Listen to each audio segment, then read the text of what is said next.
and welcome to May's Crochet. I am Rachel. Guess what time it is? You probably already know from the thumbnail or the title or something.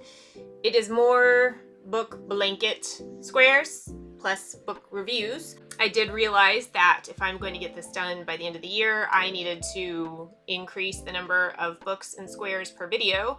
I had 30 left after the last video, which means I am doing 2 videos with 15 each instead of 3 videos with 10 each. Because math. This will be books 70 through 85.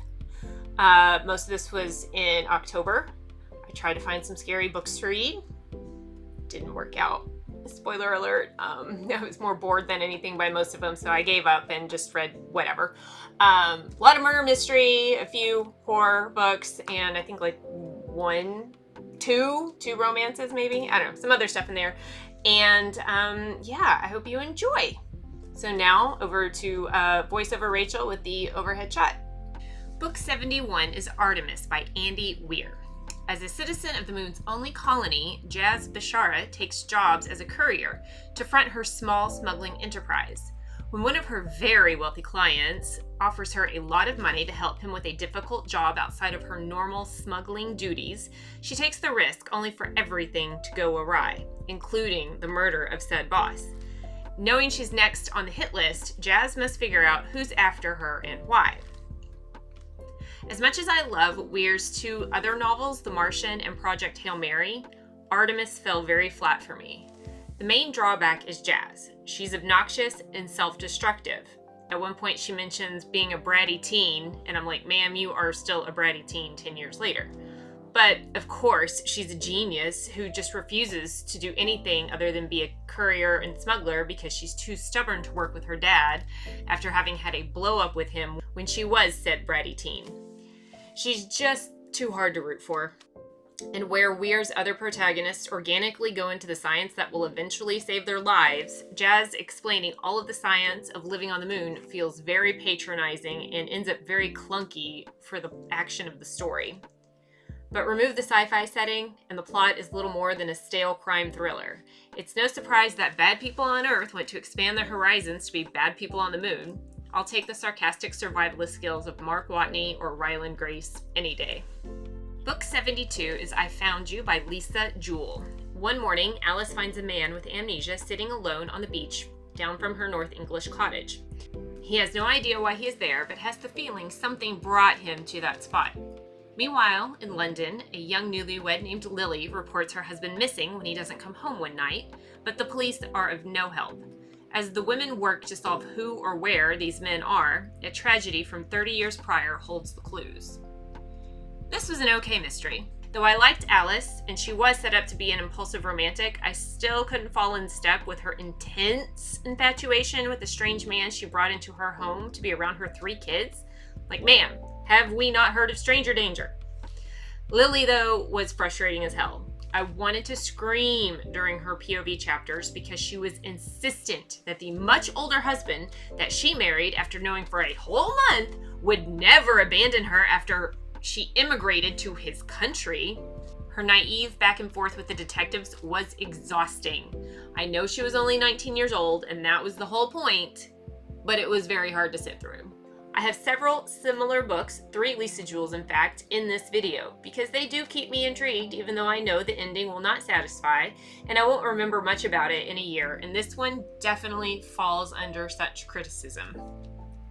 Book 73 is We Used to Live Here by Marcus Cleaver. Eve and Charlie are flipping a house in a remote area on the side of a mountain when a family stops by one night to look at the place, the father claiming he had grown up there. Eve, home alone, having social anxiety and being a people pleaser, reluctantly agrees. But as one event after another keeps the family there long past their welcome, strange things begin to occur and Eve's reality starts to break. At first, the novel has a great creepy atmosphere, as clearly the strange family's visit is unsettling, though they never outright do anything harmful. There's an ever-present unease seeping into every corner of the house while they explore.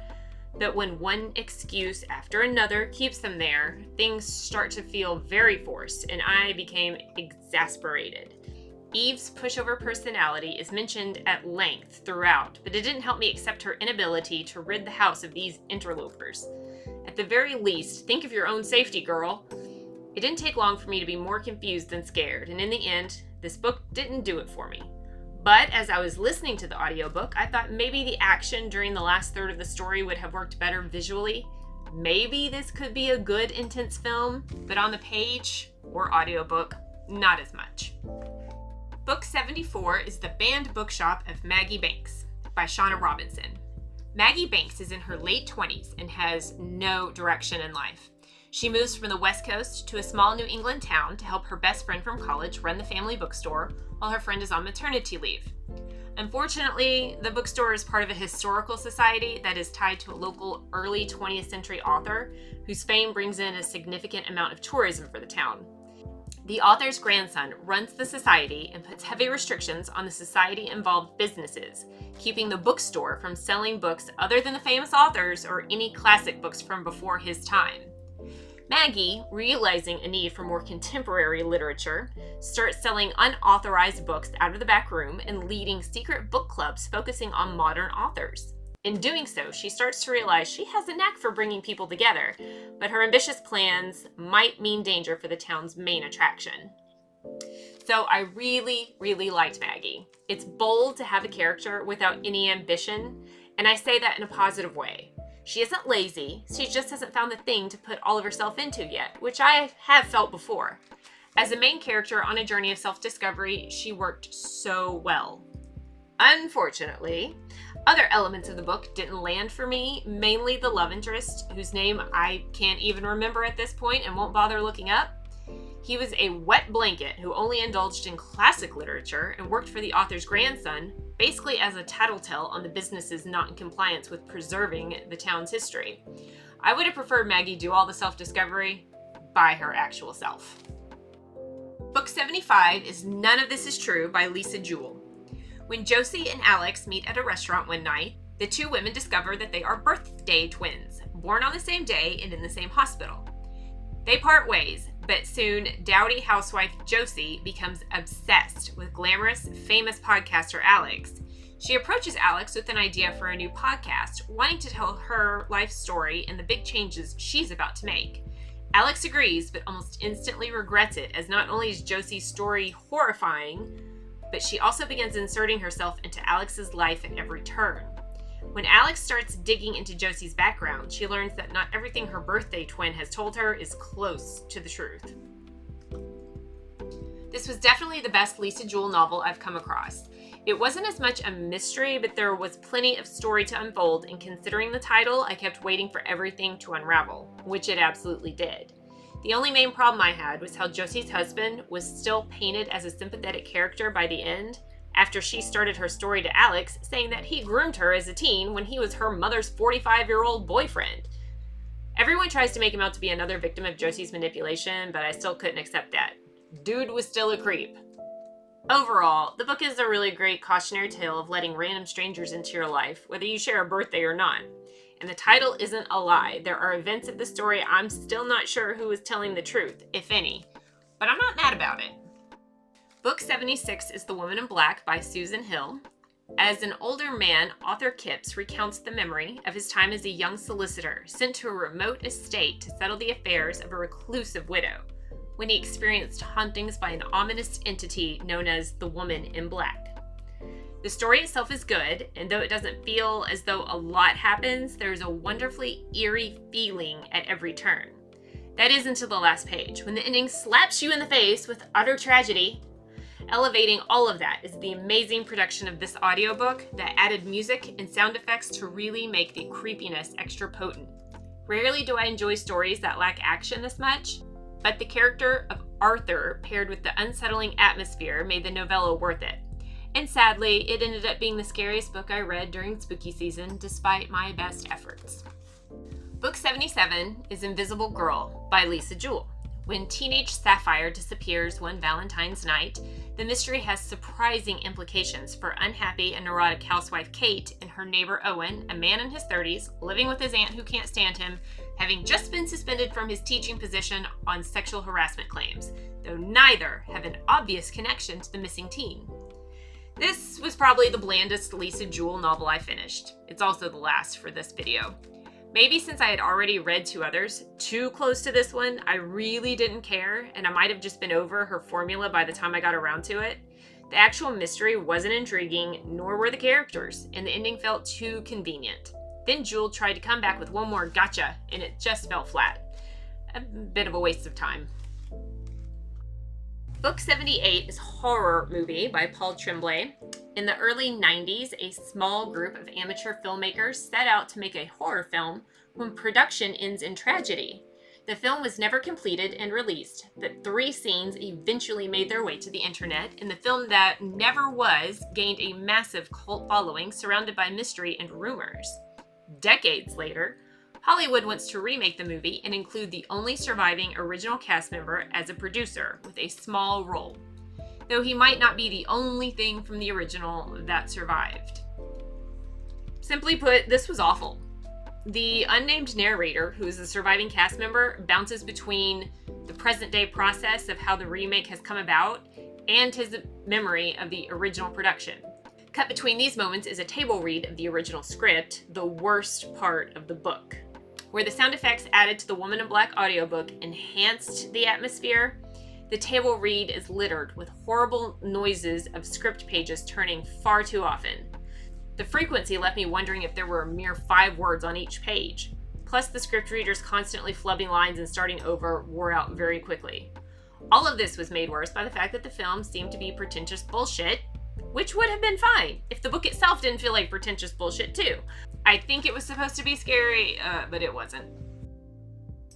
Book 79 is Yours Truly by Abby Jimenez. Bree is busy preparing for her divorce to be finalized, expecting to be named the new chief of emergency medicine, and taking care of her younger brother in renal failure.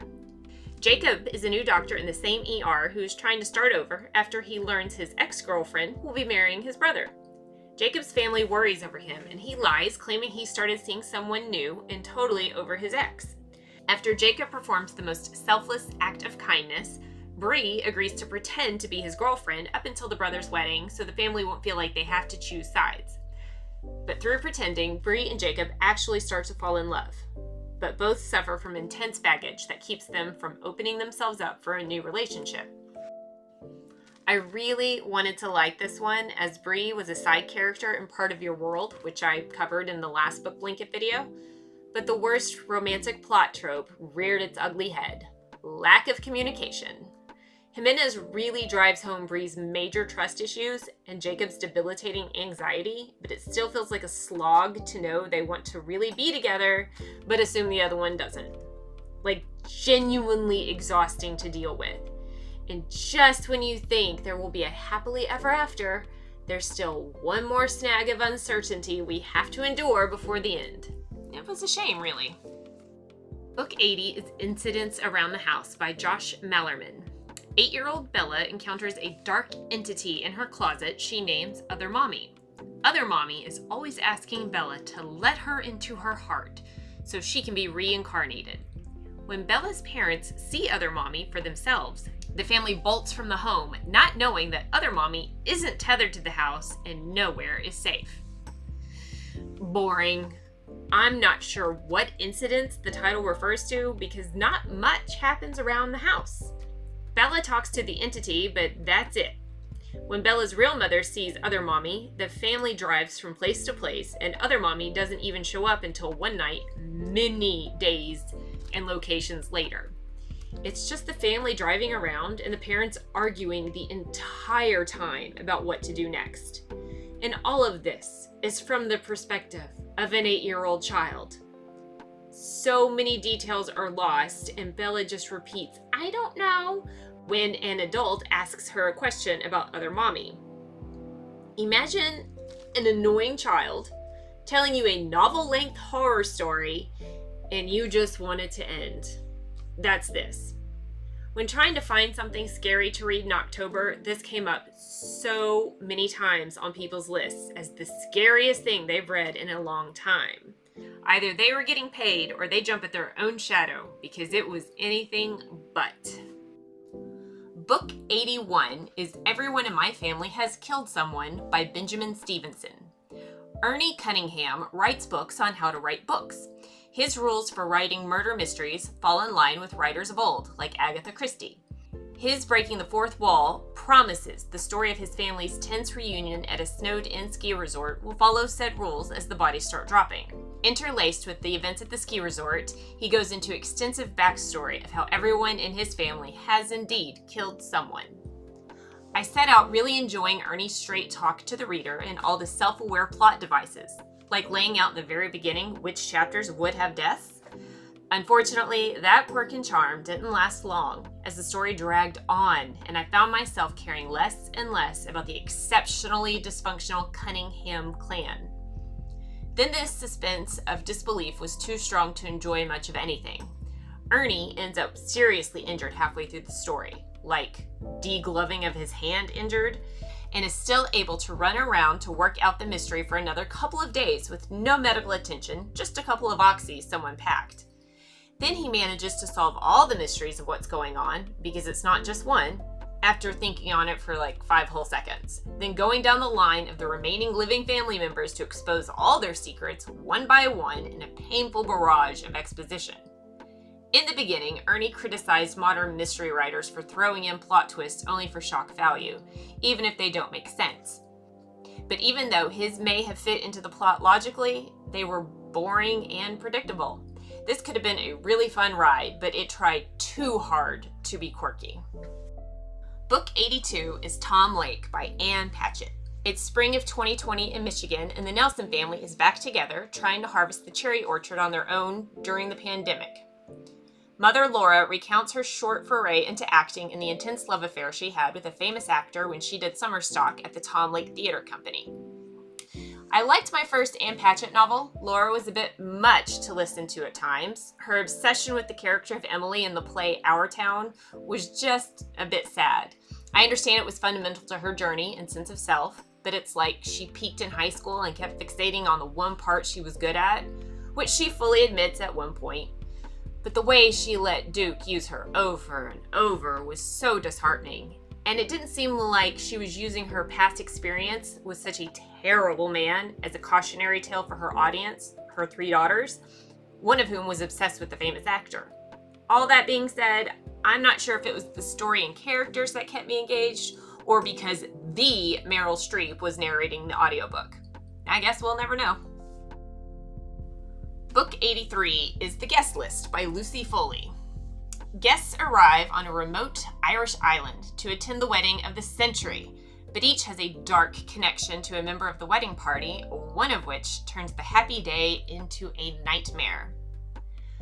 Really not much to say about this one. It was a pretty entertaining mystery, though I had the biggest reveal figured out pretty early on, or at least half of it. I was close. I was very, very close. The smaller connections were a surprise, but one of them genuinely felt a bit too convenient, like absolutely reaching just to wrap everything up in a neat little package by the end. Otherwise, it was a fine time, but it's not going to leave a lasting impression. Book 84 is The Heaven and Earth Grocery Store by James McBride. In Pottstown, Pennsylvania, the small community of Chicken Hill is made up of Black people and immigrants, many of who are Jewish. In the mid-1930s, many Chicken Hill residents from very diverse backgrounds come together to protect and then later save a deaf Black boy from the hell that is the state asylum up the road. When I first listened to the audiobook, I grew very wary of the intricate detail and history regarding the many different characters throughout the book, and I often felt like the plot was lost as I was listening to another tale about this one person who runs the shop on the corner 2 streets over. It was starting to feel like a bunch of side quests. But after sitting with it a couple of weeks, I do appreciate what McBride was doing, that by going into so much depth about all of these people, he was driving home the belief that it really does take a village. Unfortunately, while listening, I spent so much time waiting for the actual story to continue instead of taking in the smaller moments that all led to the story taking place. It's one that definitely needs to be read again and not with a time restriction. Book 85 is Mother-Daughter Murder Night by Nina Simon. While going through cancer treatment, LA real estate mogul Lana Rubicon must endure living with her estranged daughter and granddaughter in their small coastal town. After a dead body is found near their home in the slough, a bored Lana inserts herself into the murder investigation, dragging her descendants along. This was terrible. I read a blurb that likened it to the Gilmore Girls Solves True Crime, which is fair, but only if Emily were the main character while Lorelai and Rory had zero personality in the background. Unfortunately, most of the book follows Lana around, and she is the most insufferable character I have come across in a book for a very long time. She is elitist and misogynist. She's convinced she's the best person to solve a murder case based on her real estate license, which totally makes sense, because the murder may have to deal with the land feud. She blatantly withholds important information from the detectives because she's sure they're going to flub it while making wild accusations with no proof. She has too much time and all the audacity. And she really didn't change for the better by the end and do any real work to become a better mother, but her daughter and granddaughter still act like she did. Lana would need an entire personality transplant for that to even be semi-plausible. And when all this is said and done, the murder mystery itself isn't even interesting. Just a boring plot and an awful main character.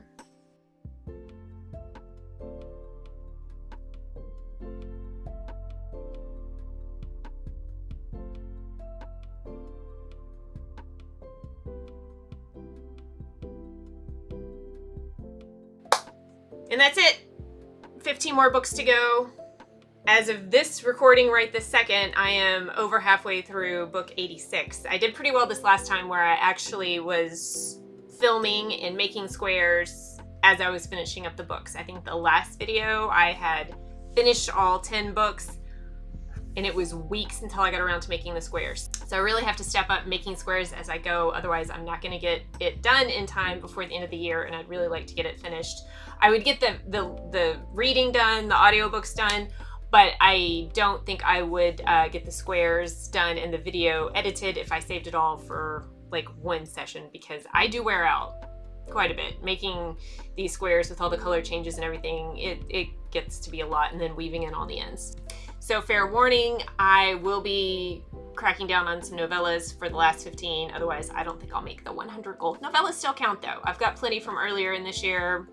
Animal Farm, Strange Case of Dr. Jekyll and Mr. Hyde, Old Man in the Sea, quite a few. And I mostly enjoyed them, and they totally count as books in my opinion for this. So we'll be wrapping that up at the end of the year, sometime next month, either the 3rd or 4th weekend in December. It is to be determined at this point because I myself do not know. It just depends on what I can get done between now and then. So with all that being said, like, comment, subscribe, all the YouTube things, and I will see you in the next one. Bye!